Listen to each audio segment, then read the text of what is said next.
એક દી અમને અચાનક ખબર પડી કે પર્વત કાકા હાજા થઈ ગયા છે. હવે પૂજ્ય શ્રી બરાબરના ભેરવાણા. હું કરવું હું ન કરવું કાંઈ ખબર ન પડી. એમના માટે ગામમાં રહેવું જોખમકારક થઈ ગયું હતું. એટલા માટે એ ગામ છોડીને ભાગી ગયા. બસ આટલી જ વાત છે. એટલે તારું કહેવું એમ છે કે પૂજ્યશ્રી જુનાગઢ છોડીને ક્યાંક જતા રહ્યા હશે? જો ભાઈ, એ તો હવે મને ખબર નથી, પણ એટલી ખબર છે કે આપણે હંધાય મળીને પૂજ્યશ્રીને ગોતવા બહુ જરૂરી છે.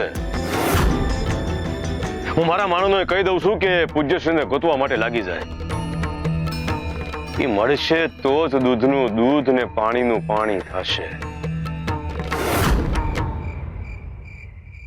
આ બધું સાંભળીને મારું મન બહુ દુઃખી થયું છે કાકા. પારકા કરતા જ્યારે પોતાના દુઃખ આપે તો એની પીડા બમણી હોય છે. તમારો સગ્ગુભાઈ તમારી સાથે આવું કરે એનાથી તમને કેટલું દુઃખ થયું હશે એ અમે સમજી શકીએ છીએ. સગ્ગોભાઈ? શિવા મારો સગ્ગો ભાઈ નથી.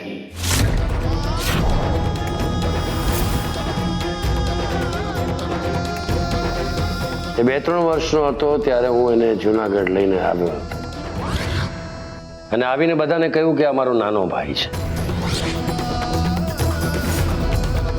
એટલે અત્યારે જુનાગઢમાં કોઈને ખબર નથી કે શિવા સાથે મારે લોહીના સંબંધ નથી. ખુદ શિવાને પણ નહીં. પણ શિવાભાઈને તો એમ જ ખબર છે ને કે તમારો અને એમનો લોહીનો સંબંધ છે, તો પણ એમણે તમારી સાથે આવી ક્રૂરતા કરી. એમનો જીવ કેવી રીતે ચાલ્યો હશે તમને સાંકળેથી બાંધતા?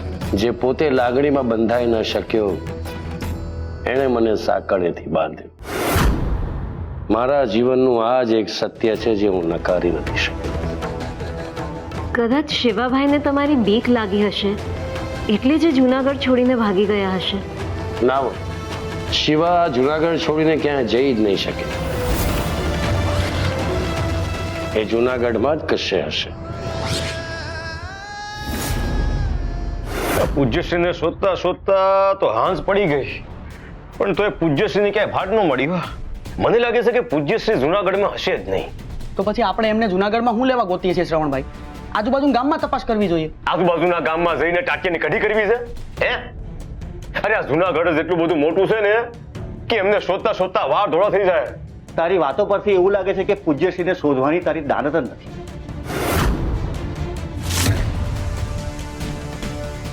તને શું લાગે છે? હે? ના, આ પૂજ્યશ્રી ખોવાઈ ગયા એટલે હું અંદરથી બહુ ખુશ છું એમ? તો લે જોઈ લે, હું બહારથી બહુ ખુશ છું. હાલે જો, પૂજ્યશ્રી ખોવાઈ ગયા, મજા આવી ગઈ મને, હું બહુ ખુશ છું, બહુ ખુશ છું. લે બસ, થઈ શાંતિ? શાંત પડો શ્રવણભાઈ, શાંત. અરે પણ જોને કેવું વાત કરે છે. અરે પૂજ્યશ્રી, અરે હું આટલા વખતથી કામ કરતો આવ્યો છું. પૂજ્યશ્રી મને એમનો જમણો હાથ સમજે છે. કેટલું માન રાખે છે પૂજ્યશ્રી મારું. એ તમારા માટે એવું વિચારે છે કે પૂજ્યશ્રી એટલો ખુશ થઈ ગયા.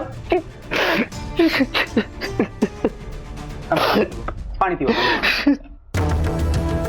શ્રવણભાઈ પૂજ્યશ્રી માટે એવું ક્યારેય ના વિચારે. હા ભાઈ, ભૂલ થઈ ગઈ મારી. હા ભલે ઠીક છે. આજે બોલ્યો બોલો, બીજી વાર આવું બોલતો નહીં હવે. હાલો હવે ઝટવાડું કરી લ્યો આપણે, પછી પાછા જાય પૂજ્યશ્રીને શોધવા માટે. જ્યાં સુધી આખું જુનાગઢ નહીં ફેંદી વળું ને ત્યાં લગન મારા જીવને કળ નહીં પડે. હા શ્રવણ. મેં મારા બાપા પાસેથી બળજબરીથી જમીનના કાગળિયા પર સહી કરાવી લીધી હતી. એની પૂજ્યશ્રીને જાણ થતા એમણે એ વાતનો ફાયદો ઉપાડી મારી જમીન લઈ લીધી, એમ કહીને કે જો મને જમીન નહીં દે તો રાજ દરબારમાં તારી ફરિયાદ કરીશ. અને મને મારી જમીનનો ભાગનો ટુકડો દીધો, જાણે બટકું રોટલો દેતા હોય ને એ રીતે. પણ હવે પાછા મારા હાથમાં આવી ગયા છે. પૂજ્યશ્રી ભાગી ગયા છે એ વાત રાજ દરબારમાં હું પહોંચાડીશ. સત્તા અને સંપત્તિના લોભને કારણે, એના મોહને કારણે એ જુનાગઢ છોડી જ નહીં શકે. તો એ જુનાગઢમાં ક્યાં હોઈ શકે? એ ક્યાં હશે એ કહેવું તો મુશ્કેલ છે. હા, પણ બે ચાર ઠેકાણા એના એવા હશે જેની જાણ આપણને ન હોય. પણ તમે બંને જણા એક વાતનું ધ્યાન રાખજો કે શિવા સાથે મારે લોહીના સંબંધ નથી એ વાતની જાણ જૂનાગઢમાં ક્યારેય કોઈને થવી જોઈએ નહીં. તમે ચિંતા ન કરશો કાકા. અમારી માટે તમારો અને શિવાભાઈનો સંબંધ લોહીનો સંબંધ જ રહેશે. શિવા માટે તો સ્વાર્થ પૂરો થઈ જાય ને એટલે લોહીના સંબંધો લોહિયાળ થઈ જાય છે ભાઈ.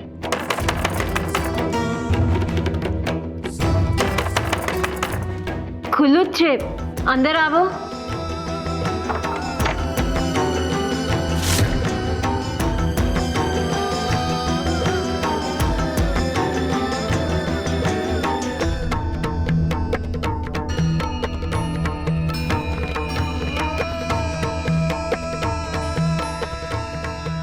ધર્વેણી, તમે અત્યારે જમવાનું લાવી છું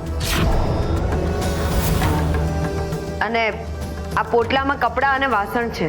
પર્વત કાકાની સેવા અમે પણ કરી જ શકીએ છીએ. તમે ખાલી એટલું કહી દો કે શિવાભાઈ ક્યાં છે.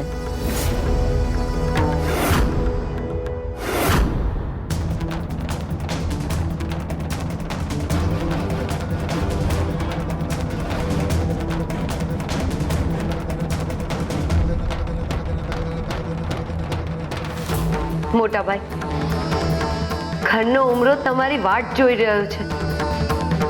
પાછા ફરો. ઉમરાના સાથિયા તો ભૂસાઈ ગયા છે ધર્વેણી, અને પાછા તો ત્યાં ફરાય જ્યાં પોતિકાની હૂંફ અને લાગણી ભર્યા ઉમળકાઓ.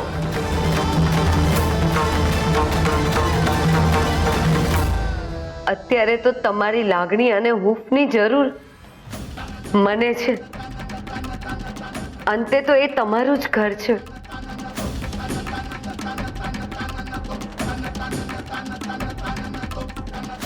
મોટાભાઈ,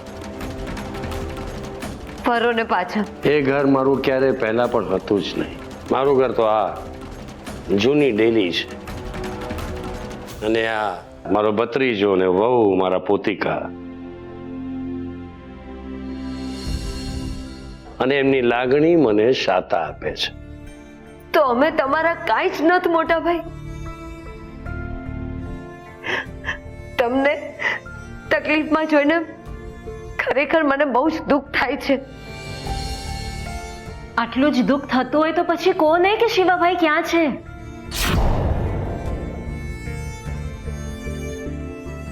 માણેક, તમે શાંત થાઓ. મેં તમને કહ્યું હતું ને, વ્યક્તિ જેવી દેખાતી હોય છે એવી હોતી નથી. તો પછી આમણે જેવા હોય એવા જ રહીને જીવવું જોઈએ. તો જીવનના ઘણા બધા દુઃખ ઓછા થઈ જશે.